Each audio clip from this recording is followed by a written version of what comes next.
This might be the first time in hip-hop history that a rapper has actually gotten more experimental after they got signed to a major.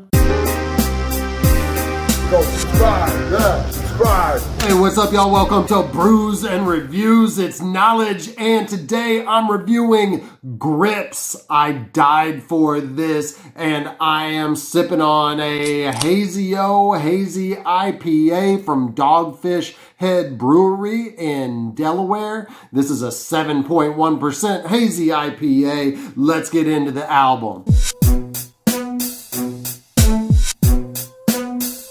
I've been following this dude since 2019 when he dropped Snubnose, which was a great project, and I could really hear the talent that he brought to the game and the creativity and the different approach he had when making that album. But honestly, I never thought that he would catch the ear of Shady and be on a major. It seemed like more of an underground aesthetic, but nevertheless, he definitely deserves this shot. And I guess maybe the likeness of his voice to Kendrick helps a little bit, but he's sounding less and less like Kendrick as time goes on, and he's definitely got his own flow that has nothing to do with Mr. K.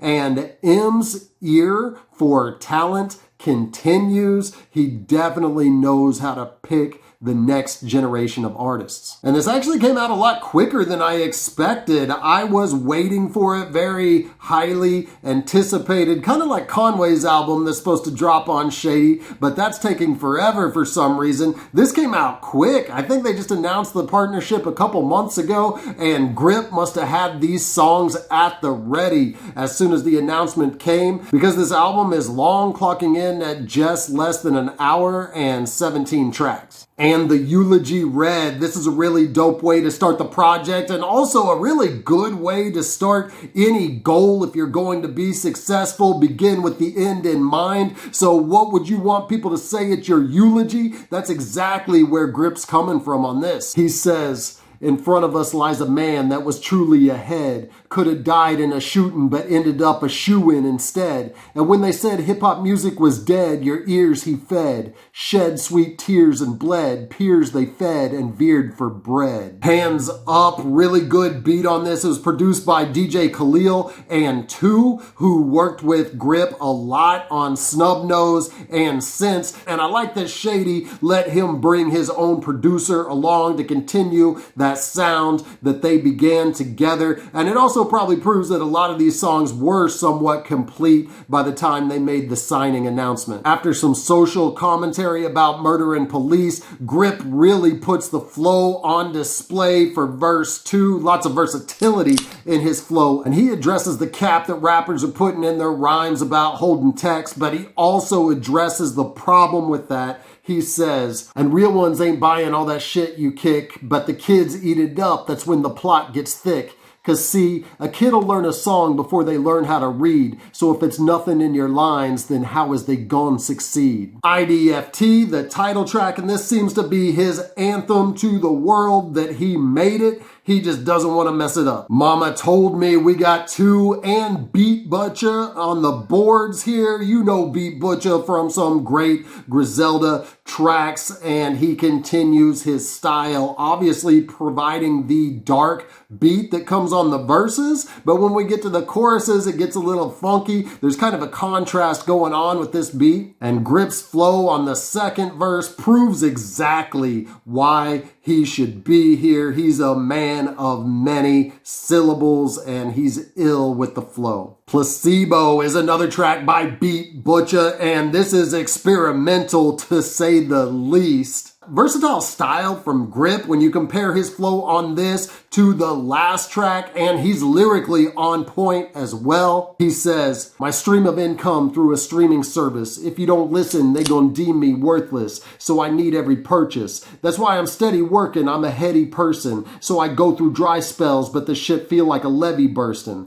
Open the floodgates. They knew I was special after that snub tape. Just thought I'd touch base. This is the update." And there's a beat switch for for Royce to come on, Royce who never misses. Another testament to Grip to even think that he could go toe-to-toe on a song like this with none other than an MC of the caliber of Royce the 5'9" on Grip's major label debut. And this beat gets so awkward that really only somebody like Royce or Grip now could flow over this. And we already know that Royce had a really cold flow, but lately he's been getting even deeper lyrically. He says, I dreamt all would pay me in health. It's degrading to do Pilates. Generational wealth. Say we Illuminati. To be religiously Christian versus the settlement. Perfect embezzlement, bitch. We get and worship the devil rich. Then the beat goes all out insane. You can't even call it a beat as much as some futuristic rogue bot creating music that kind of sounds like a beat. Might be harsh to hear in lesser MCs' hands, but Royce and Grip somehow sound natural over this rogue bot shit. Gutter, the first single off the album, and listening to this, it becomes apparent that this might be the first time in hip-hop history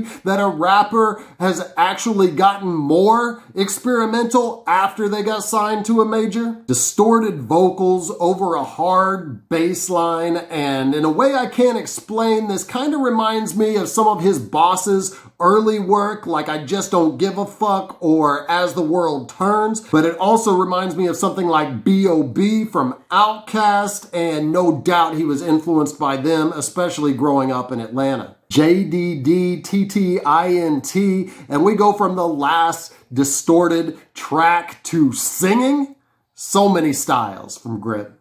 A soldier's story, poignancy in a poetic way. He says, I suppose what I write is like a zeitgeist for life's highs and lows, from nightlights and tight bikes to oversized jabots, to the everyday fight through the plight and providing flows that speak on it. These sonnets steeped in ebonics, be modest, how y'all sleep on it. I count up likes and read comments, some shit cut deep, some bring comic relief. Oversized jabots? How old is this dude? I get the reference. I bet some of the younger people listening, that was over their head. Walkthrough, we get the obligatory collaboration between M and one of his artists like he does for all of his new artists. And this one actually makes sense in subject matter because he's giving his new signee a walkthrough, a little advice for what it's like being in the industry. And Slim kills this verse too, just like he's killed every verse this year. And frankly, M has been a little bit sharper on guest appearances, even as some of his songs on his own projects are lacking. He says, I was knocking at death's door. I fucking ding-dong ditched it. Yeah, and I don't do that sing-song bitch shit. And I don't use auto-tune. All I do is spit, and this shit just bothers you. Call it quits, bitch. Impossible. The Locks, one of the many highlights, a throwback beat here to match the title of the song, the group that gained popularity in the 90s. The chorus references the great track by The Locks featuring DMX, Money, Power, Respect. If you haven't heard that, go back and listen to it. In some humorous bars, Grip says,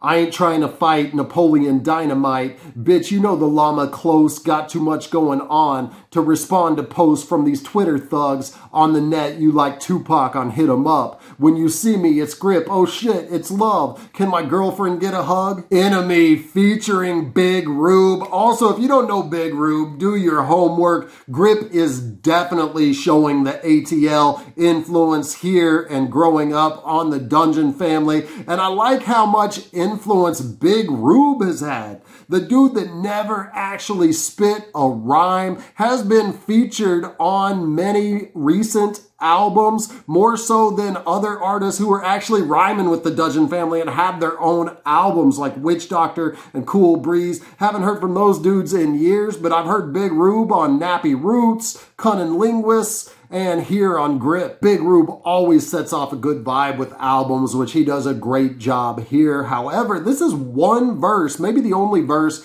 on this project that I'm not really feeling from Grip, but it doesn't really matter at this point because I think it's a good switch up at this point in the album. ConMan. Speaking of different styles, listen to this Beat Butcha beat compared to the dark tracks that he provided earlier or his normal dark tracks like he did like Lemon with Conway, for example, and what he's providing here. This is a truly versatile producer who is working with a versatile rapper. And I never thought that I would hear a Beat Butcha track where the artist is singing in the chorus, "I apologize, girl." Frankly, I don't know that I really saw that coming from Grip, but it works because he's working in just about everything to this major label debut. At what cost? If you want evidence of him maybe sounding like Kendrick in the past, it is most prevalent here. That's not coming through as much on most of this album. And when he changes his style up, it's not giving me those K-Dot vibes, but this one in particular does. In both the flow and even lyrically sounding like him. He says, "We've been rapping for pennies for half a century, laughing to mask the fact that I'm basking in envy. Mastered the craft, now they use my masters against me. Advance me some cash, after taxes I'm practically empty." Patterns. There's a lot of punctuation in these titles. I'm just now realizing that. Maybe I should have been saying these titles with the punctuation.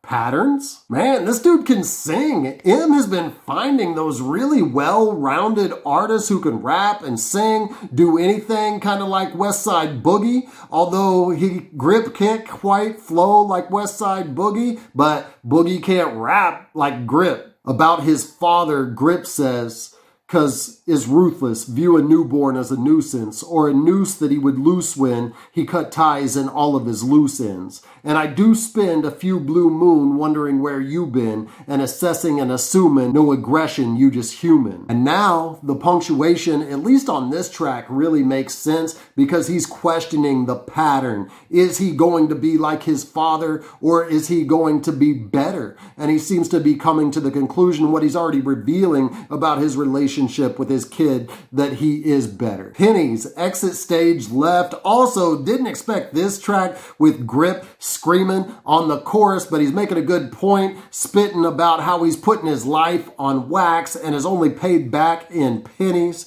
And we got great guest verses from Kenny Mason and K-Nels, I believe is how you say it, but it's still Grip who shines on the track. In an assault of alliteration, he says, "God sent heavenly flow, medley of melanin melodies, metaphors manifest memories, summon soliloquy, simile sentences spilling my sentiment over these instruments, is intimate, never intermittent, or inconsistent with writtens." And these claps at the end, they're kind of haunting, chilling, and I think that was very intentional to go with the sentiment of this song and this album. I died for this. He bared his whole soul on wax to get the adoration or the claps and the fans. But after this adoration, he's questioning, was this really worth it? Are these people really here for him and his well-being? Because he's not getting enough financially or otherwise to really survive. That's why he both questions and is excited for dying for his art. Hence the exclamation and the question marks. It's both, and it's great to have fans, but at what cost? This is a really great debut album, major label debut, possibly the best one that I've heard in a while. I knew that he had a ton of potential when Snubnose came out. I listened to a couple other EPs, and I'm glad that he's actually getting his chance, and he took full advantage of it. He didn't phone anything in here. M didn't try to tailor him in too many ways either. They didn't try to make a pop hit. They didn't go and put some well-known features all over this thing. And I love what the production is doing here. 2 is going to be a name to check for in the future. Beat Butcha provides some great beats all in all, this is a great release, worth a listen. Despite what else came out this week, I'm listening to this much more than Donda. I'm giving this a 10 out of a 12 pack. Thank you for watching my review of Grips. I died for this. If you like this, go ahead and hit like now and hit me up in the comments. If you didn't like it, also let me know why in the comments. I drop hip-hop and hops related content consistently, so subscribe to my channel now. And until I see you next time, keep buzzing. Subscribe, but if he's on his channel saying that somebody's album is better than mine, unsubscribe to him. No, your album's the best, man. There you go. Subscribe. Yeah. Subscribe.